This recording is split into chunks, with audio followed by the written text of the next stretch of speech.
ஹாய்ங்க, எல்லாருக்கும் வணக்கங்க. இன்றைக்கி நம்ம ஒரு ஈஸியான முறையில் சிக்கன் கிரேவி செய்யலாம் வாங்க.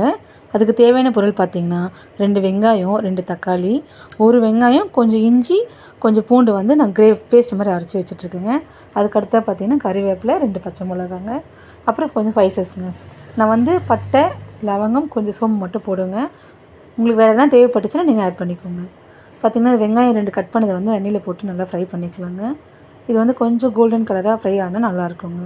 அது வரைக்கும் நல்லா ஃப்ரை பண்ணிக்கோங்க. ஃப்ரை பண்ணதுக்கு அடுத்தது என்னென்ன ஆட் பண்ணலான்னு பார்க்கலாம்.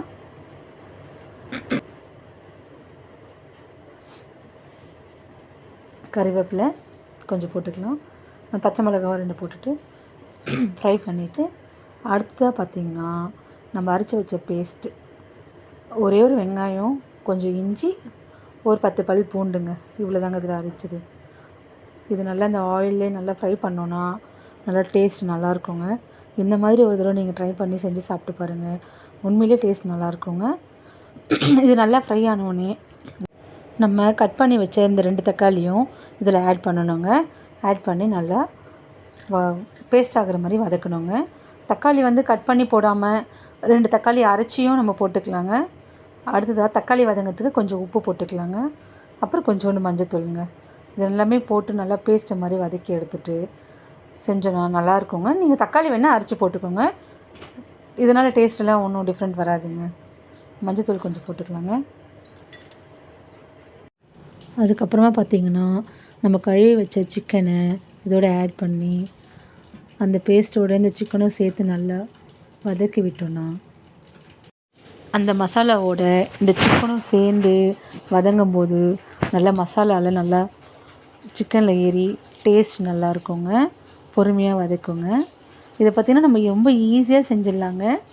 பார்த்திங்கன்னா இப்போ நம்ம வீட்டில் இருக்கிற எந்த மசாலாவும் ஆட் பண்ணாமல் வீட்டில் அரைச்ச குழம்பு மிளகாத்தூளியே 3 ஸ்பூன் போட்டுக்கிறேங்க. இது நல்லா எண்ணெய் பிரிஞ்சு வர அளவுக்கு நம்ம நல்லா வதக்கி விட்டுட்டு அப்புறம் சிக்கன் வேகிறதுக்கு தேவையான தண்ணி நம்ம ஊற்றிட்டு ஒரு 10 மினிட்ஸ் வேக வச்சோன்னா சிக்கன் நல்லா வெந்துடுங்க. வெந்ததுக்கப்புறம் கொஞ்சம் நேரம் தண்ணி நல்லா சுண்டி நம்ம ஒரு கிரேவி பதத்துக்கு வருங்க. அது வரைக்கும் நம்ம இதை நல்லா சுண்ட வைக்கணுங்க. அப்போ தாங்க நம்மளுக்கு அந்த கிரேவி டேஸ்ட் வரும்.